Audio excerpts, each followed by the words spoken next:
Hello, I'm Judy Ledbetter, the interviewer who will conduct the life history interview of Mr. Richard Bowman. Today is November 4th, 1974, and we are seated in the home of Mr. Bowman. He is, on this day, 66 years old and has been a resident his entire life in the county of Charles City. Mr. Bowman, I want to begin at the very beginning. When were you born and where? I was born February 12th, 1928. I was born in the then post office known as Dens Hall, Virginia. On that date, second Sunday in February 1928. Who were your parents? My father, Joseph Spencer Bowman. My mother, Carrie Lewis Bowman. And grandparents? A grandparent that was surviving at that time, my paternal grandmother, Nancy Atkins Bowman. And great-grandparents, do you know those? My great-grandparent, paternally, John L. Atkins Jr., Murray Jones Atkins, my great-grandmother. On my paternal, my father's side, my grandfather was Levius C. Bowman. His mother, Catherine Bowman. Her father, Frank Bowman Sr. Her mother, Louisa Bowman. Can you go back any further than that? I'm back to 1788 on these. I'm still in research from that point.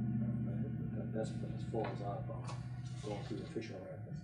Can you describe the first home that you lived in? Well, yes, no doubt one.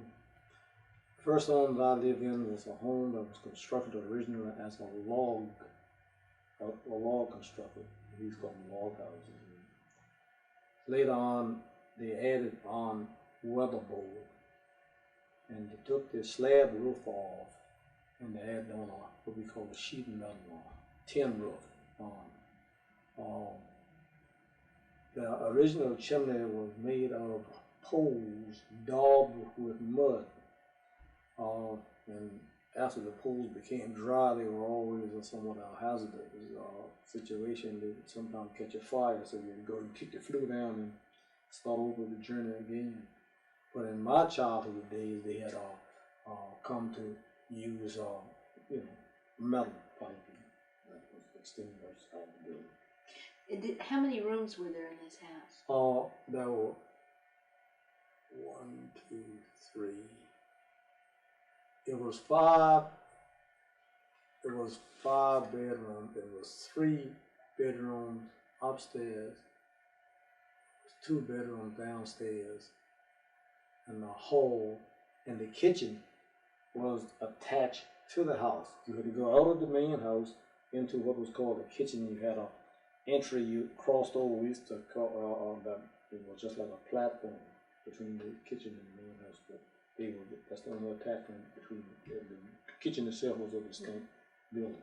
You mentioned earlier that the house initially had a slab roof. What was a slab roof? Slab roof is made out of, it's somewhat similar to a shingle roof, but they are slabbed out. They're drawn out like shingles, but they are actually longer than the average shakes you see today. They were longer, but they were you laid in the same fashion. You lap them. Did this house have any indoor plumbing? Need I ask? No. Where did you go for water? We had a well. The well was about 50 feet from the house. It collapsed in 1935, and from 1935, I remained at that home until 1943.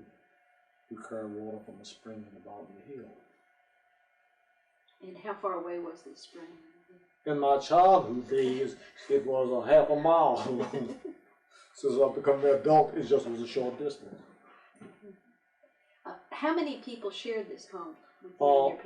Within my family at the time I first remember, there was 3 brothers beside myself. It was 4 boys. I had a cousin who was raised with me. She was just as a just as a member of my family. And I said the children, Alpha, and my cousin 5, another cousin 6. There were 6, children and 3 adults. My father, my mother, and my grandmother. But my father worked away, so we didn't see him over every 2 weeks. He was way over. These 3 siblings that you mentioned, the 3 brothers, are those the only siblings that you have, or were those the only ones that were living at the time? Living at that time. 2 more, sister and brother were born after 32. Sister was born in 32, my younger brother was born in 35. So there are a total of 6. Total of 6 in our in your family. You mentioned that your father worked away, that he worked for the railroad. Can you tell me more about his job and what that he was meant? a track maintenance person, and he worked at the time I remember, my earliest remember, he worked at on the Casino Railroad on the maintaining the rail yard at Newport News. And they lived there in what we used to call shanty cars. The railroad used to have cars that and he would come home every 2 weeks. He would travel by Casino Railroad. He'd come up to Providence Forge on the train and walk from Providence Forge home. So that left your mother as the disciplinarian of the house? My grandmother was the chief disciplinarian. She was the chief disciplinarian. Yeah, that's right. My grandmother and mother raised us. Was your father's job a fairly prestigious one in your community? It offered us somewhat of a permanent employment. I can remember the union. Went union in 1932.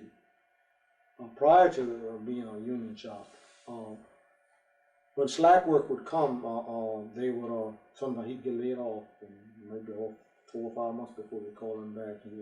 He'd cut top wood or logs and so forth. But after 1932, and they organized a union shop, seniority gave person over being laid off right there every time, and so he maintained steady work from 1932 till he came off in 1945. You mentioned your father, your grandfather, and some of your grandmothers, and I think you have some photographs of them. Would you like to look for those right now, and we'll see if we can just capture a little bit of them on this tape. If you want to describe any of those photographs.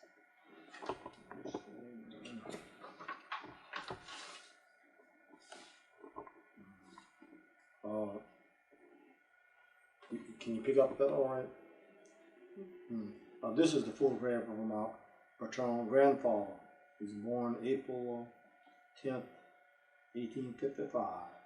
He died April 12th, 1911, age 56 years of age. He was the father of 10 children.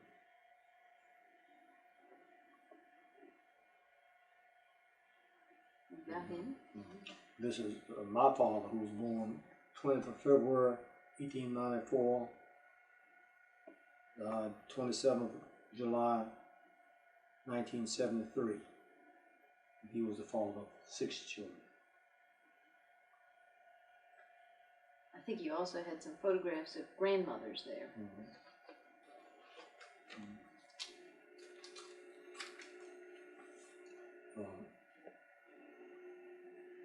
This is my paternal grandmother, her youngest sister, and her second sister. She was born January 15th, 1856, died October 24th, 1954. And she was the last of these 3. The younger sister, the son who lived, she was the last to pass. She passed in 55.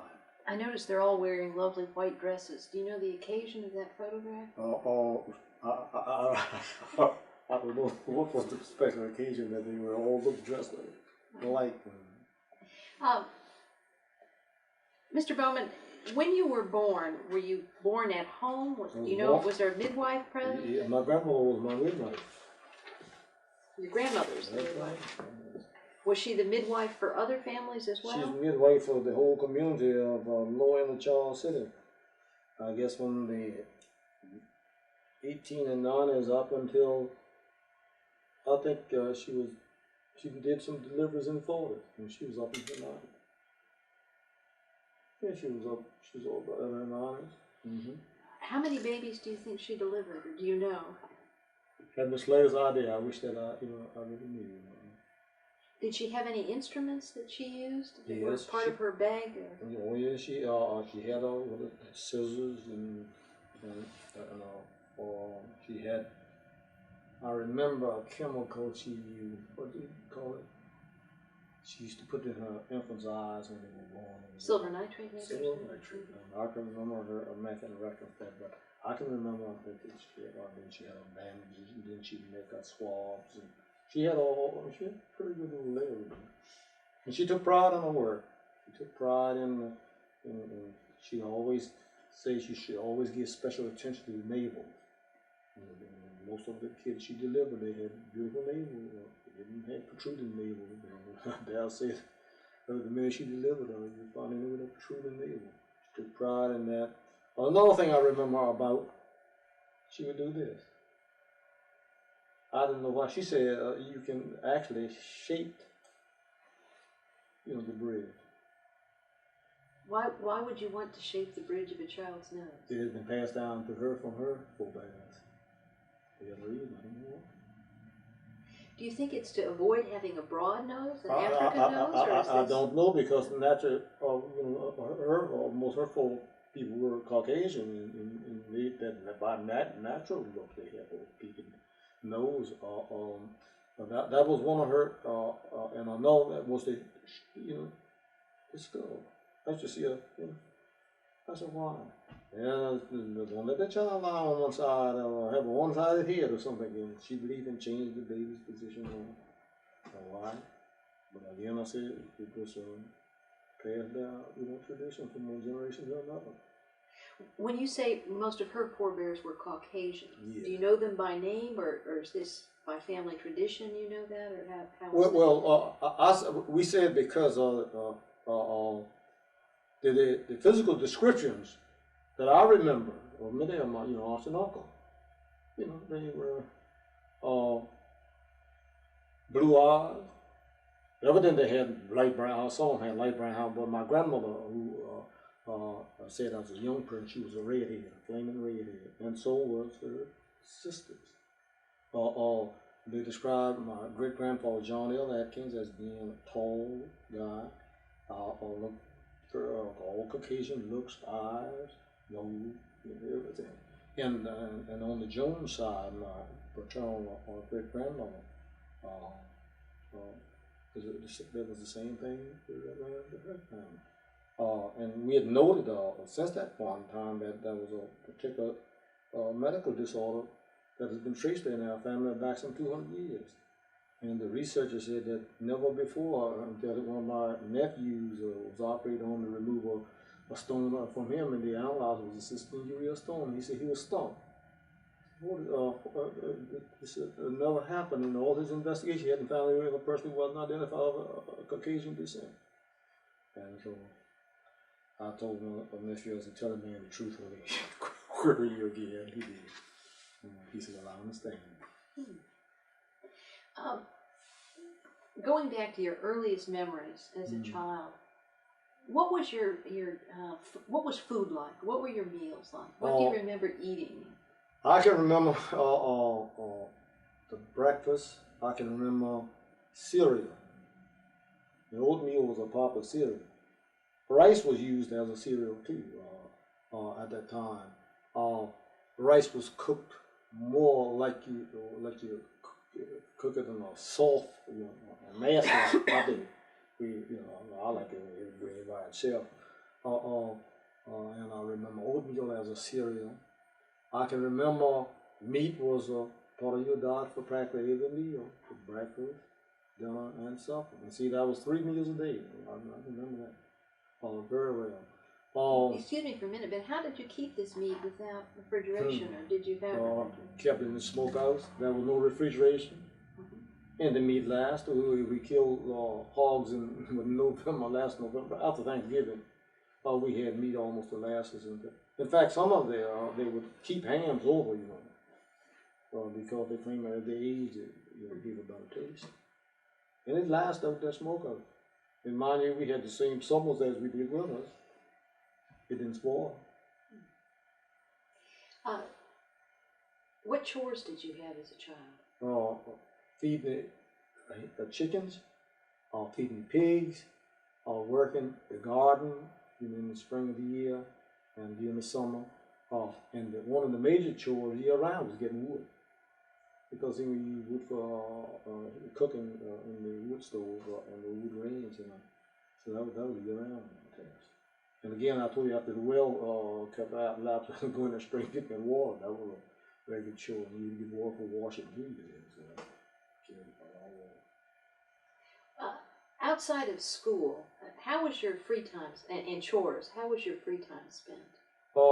I guess that playing with children play. We had our playhouses. Were these houses you made in the woods, or were they in the woods? I can almost carry you to spots somewhere right back where you live in now. Show you the spot where we used to play at.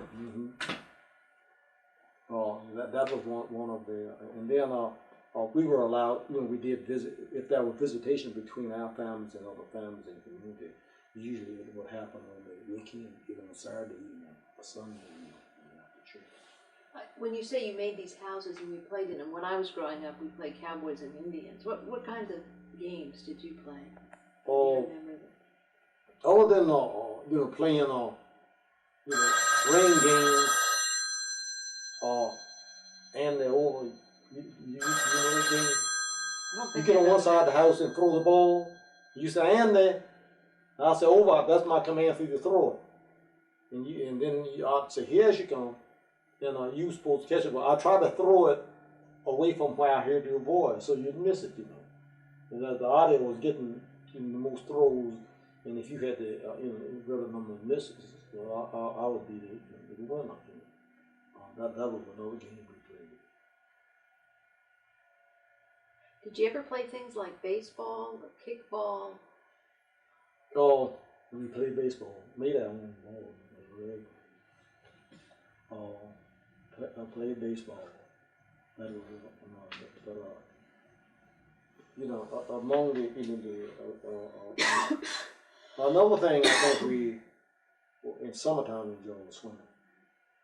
Was this in the river or creeks or ponds? Or? Right where your pond is now. That's where we used to dam that the ravine up and we used to swim around and I got quite a few hooks for going around where your pond is. But I know swimming. We used to go down to Chickahoma and swim in the river because of the power flow and then we used to swim down. I'd like you to think about your earliest memories of religious activities. My earliest memories of religious activity, I can remember the first time, my earliest memory occurred me back to about age 4. I can remember at the church, out in front of the Liberty Baptist Church, right in front of Ben's Hall. I can remember going to the church with my mother and a neighbor. It must have been to someone's funeral that we knew. And I can remember vividly the processional hymn when he was moving the body from the church out to the cemetery. The hymn was "Shall We Gather at the River." I can remember it was yesterday. And that I also remember that in the summertime, it was usually I think it was the 3rd week in August, they would have what they call protractable meetings or annual revivals we call them today, or religious emphasis week,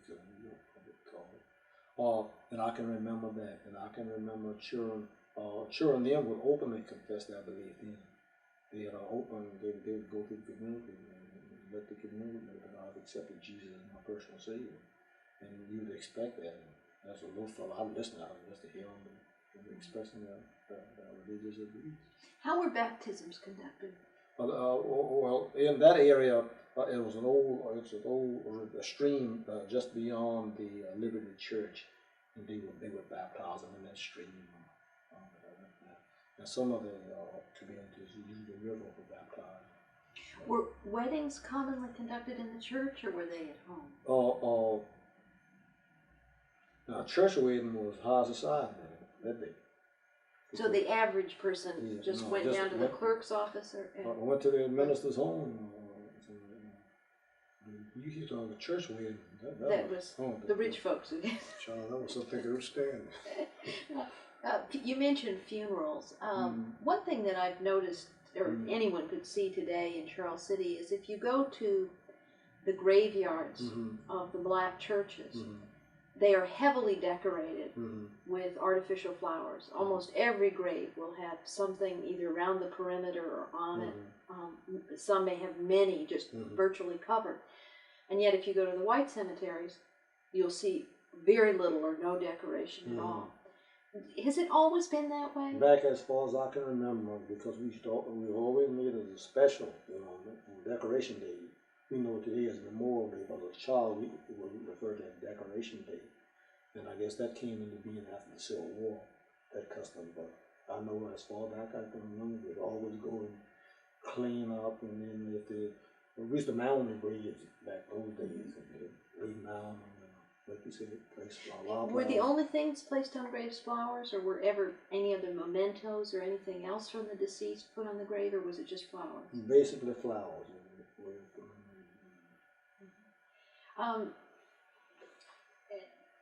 Do you ever remember any stories about voodoo or conjuring or black magic, or what shall I say, alternative religions? I remember this art that I showed you in the she made reference to my great-grandmother's sister. Her name was Eliza. And they used to say when they were small that Aunt Eliza was a witch. And she said that they believed that if a person was a witch, then if you place a fork beneath the chair where they would sit, they couldn't leave, they would immobilize them. And she said she can remember as a kid, Aunt Eliza must have come by the scene. They had these, we call them thatch bottom chairs. They were plaited like shucks, And she remembers stealing down, sticking that fork up on their chair. And said, look at Aunt Eliza. Said, well, I must go. Said she'd twist and she'd turn. But she said and she said eventually that fork did fall from under that chair. And said Aunt Eliza got up there. She said almost convinced her she was a child. Aunt Eliza was not a witch, but that was the old folklore. That was things that in our childhood days which indicated that there were certain things. They don't like for you to step over.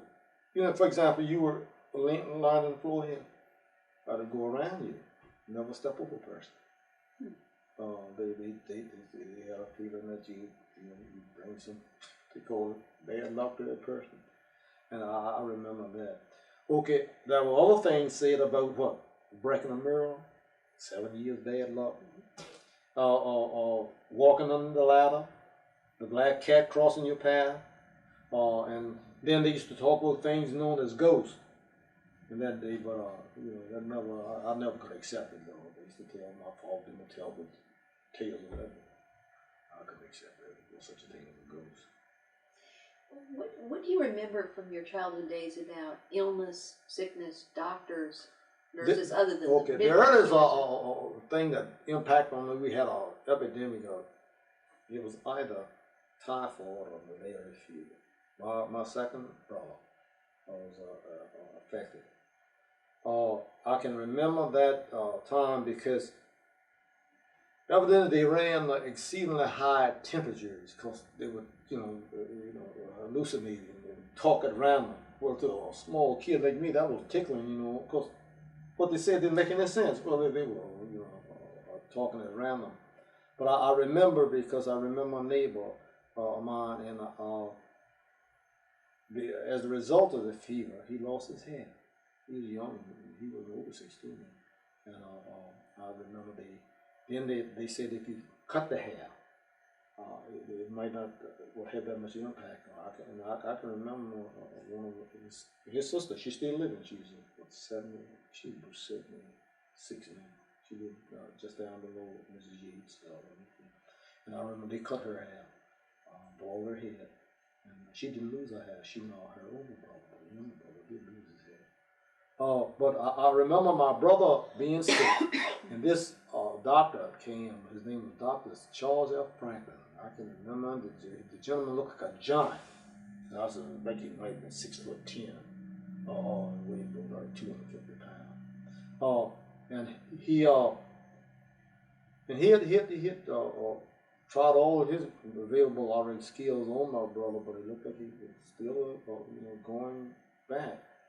And I can remember my grandmother making some of her medication out of some of the herbs, and she always kept her herb garden as she raised her herbs. And I doubt when he come back the next time, he said, something happened, this boy doing better. And he said, it must have been some of Miss Bowman's medicine. He said that we referred to my grandmother. Where did she learn this? Her passed on from one generation to another, a bird parent before. You mentioned Dr. Franklin. Mm-hmm. Can you tell us some more about Dr. Franklin? He was a very prominent black doctor. Very interesting person. He practiced he began his practice here in 1908. Graduated Shaw Medical School. You wouldn't believe it when he used to be in medical school at Shaw there in Raleigh. Shaw University Medical School.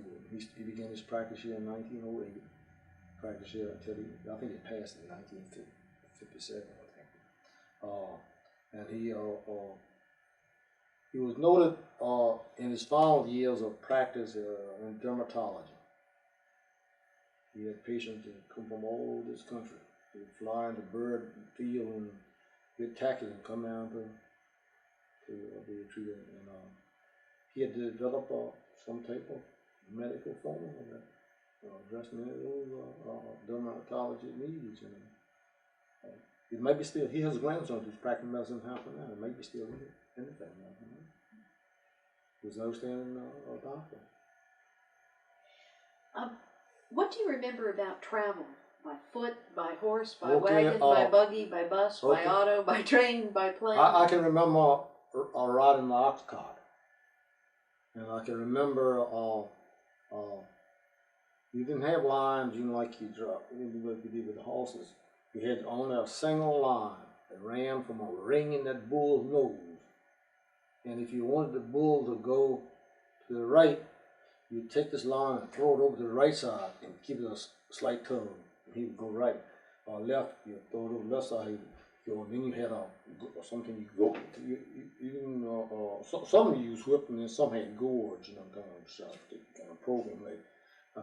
I remember ox cart, and then the general mode of transportation was wagons. And one of my neighbors, Mr. Arthur Christian's father, used to have what we call a covered wagon. He was just like a Conestoga. He used to get in that ride and everything. And then I can remember some of the first cars that became plentiful.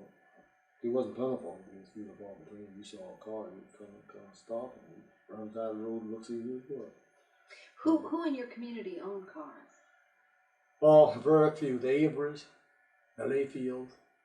Up in Gilman, I bought a Rose 32 Roadster, Chevrolet Roadster. I think it was convertible. The Walkers, Robert V. Walker, the house right across where Albert Cooper lived in there. I can remember him having a truck and car. And I believe Ben, Hudson Ben, he would still live there. But they were few and far between. What were the roads like? They were gravel roads, and some was just, I guess you consider just a mixture of gravel and dirt, because I know when the winter time came and bad weather, we weren't able even to traverse the full length of the road. When we would leave your house, at your gate was a bad place. When you pass the intersection that goes to 614, when you get over the hill there, it was almost a mile of quagmire in that area there. And because I remember when we did have a little bus to ride to school, we would probably make it up on the ridge above where Henrietta lives now. And they'd park the bus in the woods, and we'd walk on up to the school at Buffalo. We even walk back, but we couldn't get past that because it was just bad in that time of year. Now that you brought up the subject of school, what do you remember about school? I remember I began school at the site that you see at Ruthville now. It was a 6-room brick building. It was practically new. It was constructed in, I think they entered in 1930. It had been in operation for 4 years now. I started in the fall of '34. It had 6 rooms. I can remember the first room, we entered into the auditorium, and then there was rooms on each side of the auditorium. And on the first room on the right, I can remember housed 3 grades. Primary, that was grade then known as the primary grade. Primo, what we call it. First and second. The next room, grades 3 and 4, and the third room was grade 5 and 6. And then opposite across the hall was grade 7.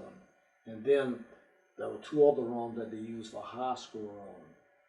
Our auditorium, we didn't have seats maybe halfway at the auditorium. I can remember, people must know that we used to call them church benches, and we used to use those benches to fill out the space for auditorium. Then we had the old building, the one that I probably showed you a picture of. Was there. We used that for biology, home econ. I think 3 or 4 classes taught in there. Then we had another little building to the right that we used to call the Ag building. It was framed, a scallop frame building. I remember my first day at school. I found a playmate with an owl. I'd never met him before. His name was Vernon Carr. The teacher let us go out. There's a new word I learned that day. That word was recess. We had recess. It was about 10 in the morning. And I went out, and Vernon and I began to play. We didn't go in. We didn't hear, they said, listen to the bell ring. We didn't hear the bell. My brother had to come get me. I reckon I've been there playing there. And I almost carried to the spot where Vernon and I was playing. The first day of school. Who were your teachers? Beatrice Law. I'll never forget her name. Beatrice Law. I believe she's still living. She might be pretty close to 100 now. I understand that she might be with some relatives in the Midwest. I think either Missouri or Kansas. She was my first teacher. A very fine teacher. And I thought that there was only one teacher there. We call her Miss Law. But I remember in my 2 months, I think, after I began school, we had only one little book. And we had a composition book. And the composition book on the back had a little table multiplication table. 1 times 1, 1 times 2. But I remember that little reader. And around about November, it was November or the early part of December of that year of '34. One day she asked the question to my group. She said, "Is there anyone in this group can read a reader?" And I raised my hand. I said, "I can, Miss Law." She said, "Well, read it." And I did. And I remember the last line in the back of that book of that little story had a little picture with a little fellow in a car. And the last line said, "Round and round the world I go in my motor car." I remember. And after reading, she said to me, "With whom would you wish to sit in grade 1? But I didn't understand what she meant. I had 2 first cousins, one from my maternal side, one on my paternal side, who was in grade 1. And so I selected to sit with one of those on one on my paternal side. And when I finished that year, at the end of May 1935, she entered on my little report card, promoted to grade 2. And so I passed through 2 units within that 1 year. But I remember. Had you learned to read at home before you went to school? I knew my alphabets. And I could identify all my alphabets at home. All before I went to school. How widespread was literacy among your family members and Okay, my mother was, I think she had completed at that level. See, it wasn't high school at the time. She was, coming up. She completed, I think, grade level 6. And my father might not have completed grade level 2 because boys were supposed to work. I've heard him say many times that as a little boy, 8 years of age, he would go in the woods to help his father cut down logs, help loom them up. I said, 8 years of age? He said, yes. And he said that he always wanted to go to school. He said, you remember one incident that stood out in his childhood memory. He wanted to go to school. His father was caring for work. He was going back of where we lived at, back to a place we call Cedar Forest. And it had to cross a swamp. He said he intentionally fell in that swamp. And he said father wasn't carrying the work wet because he was afraid he might catch cold. So they sent him back home. He said, went on back home, put on the little paper and ran all the way to school. And that school was almost where you see Eck has an old used car or used tractor or place on Road 614, which was about, as crow flies, 3 miles. But he said I always wanted to go to school. And I believe that he had the opportunity that he could have been a mathematician first class. He could deal with figures. What subjects were taught in the primary school? I mean, in the elementary school, were they the same, essentially the same subjects as they're taught today? Or No. In grade level 3, you had language, you had geography, you had spelling, we had writing, and reading, and arithmetic. I think in grade level 4, it was some. I didn't pick up on history until grade level 5. And I had ancient history in grade level 5. I remember we studied about the Stone Age, the Bronze Age, Iron Age. I can remember clearly. That was when we studied about the ancient in grade level 5. How many? What was the school year like? How many months did the school need? Hours a day? If it started in September, usually it terminated in May. Because I can remember that evidently they must have had short funds, because I can remember that to supplement the school year and to carry beyond maybe 2 or 3 more additional weeks, I can remember that in the community they would have fundraisers to help offset the expense of carrying on, because they weren't able to receive from the public any more additional money. I've seen some Charles City records that indicated the white schools were funded for 7 months a year and the black schools for 6 months a year. Was that the same at your time? That's what I'm referring to. And they would have fundraisers and all the raised monies they carry over. What was discipline like in school? Or was there any need for it? That was a given need, because as the boys are always mischievous, and you had someone to keep them in line. You didn't have a whole lot of problem with the girls as you did with the boys. But when at that time they were, corporal punishment was permissible. And see, they had a persuader set that stayed in the corner, a birch or beech nut or maple. They used maples too, but they used them liberally. It helped. Another thing was being banished, and staying in the corner. We didn't have to stand on the stool nor put the cap on, but you just stand and face the cone. And another way of punishing was sending you to cloakroom. Or either deny you recess, by staying in recess would be this time. Was group prayer practiced in your school? We had devotional every day. We assembled for devotional, from the primary through the high school, and usually they would have a scripture reading. They would have someone audible their public prayer, and that was expected. And then with occasion through the year, we'd have programs. And I know around Christmas and Thanksgiving, there was always religious-oriented programs. Were there any other special programs that were a part of the school year? Any dances or things like that? May Day, on the first day of May. We were there, May Day, and we used to have a day we used to call exhibition day, and our jeans teacher, she would bring in to our school, since we were in the Central High School, and they had numbers of elementary schools at the time, and then they would bring in art and craft work that had been done at those schools. They would set it up, and then a lot of times they would bring the children from the other schools down, and we would enter games, what you call them, rapping the maypole. There's another game we played the game we used to play. What other, you mentioned Decoration Day and May Day. In terms of your family, were there other holidays that were special, birthdays, Christmas? What were the big holidays? Big holiday, Christmas was number one. Okay, Thanksgiving.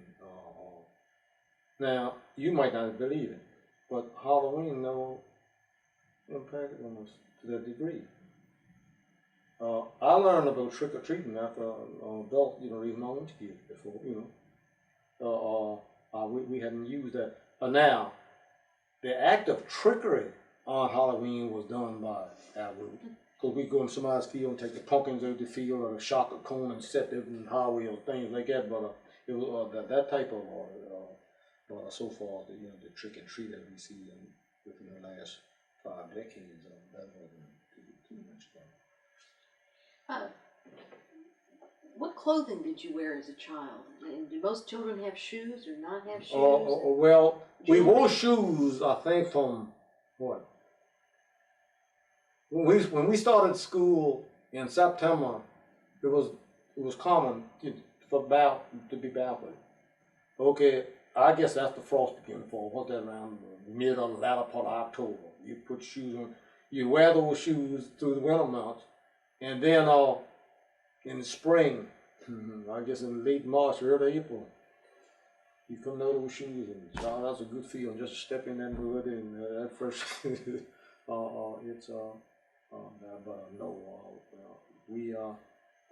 Now, just like old shoes, very few of us had old shoes. You saw somebody with a pair, we call them galoshes. They were somebody special. We would take burlap, wrap your feet in and tie it around in there to cover your shoes. You have to keep it dry snow. Were all your clothing homemade, or did you some are right. A lot of my, we call them jumpers or shirts, was homemade. Some of the trousers were homemade, but I can remember the blue denim. What do we call them? Overalls. I know they had buckles, they had straps. I see kids today, let the strap drag behind them, but on the strap, I can remember those. I can remember those blue chambray shirts. The material was called chambray. And there was another material that was used. It was a striped material. We used to call it penitentiary stripe. It looked something like bed ticking. We used to make bed ticking out. A lot of velvet was used at that time. Clothing. These would have been fancy church clothing? Velvet? Oh, yeah, that would have been Sunday go meeting. What about music?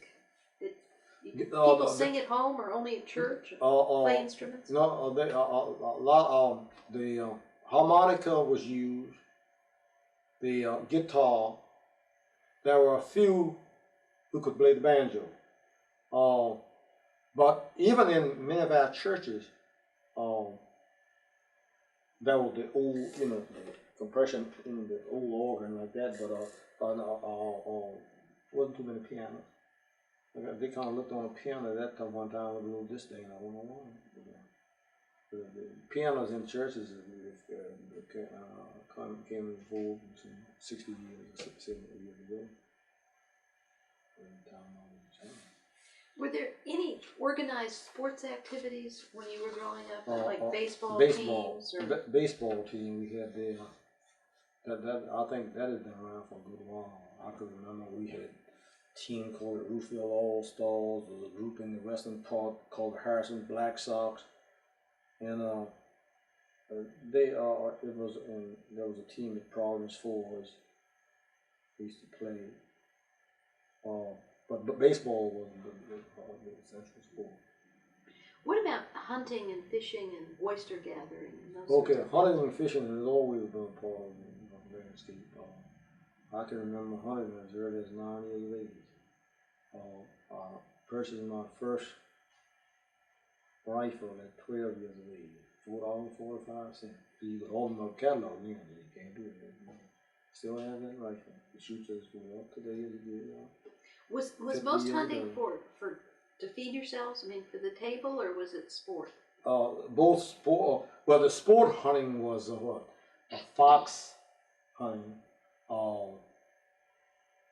And I dare say a bird hunting was almost a sport because it's very sophisticated hunting for bird. But for the food, okay, and for deer hunting, night hunting we used to hunt for coon and possum, and day hunting small game, squirrel, rabbit. Then we do trapping, muskrat, and muskrat and raccoon. We used to do a lot of trapping. Did you sell the pelts or save them? Used to sell the pelts. I used to mail them leaves. I mailed them as far as Chicago. Her school kids used to be there. So I used to mail them.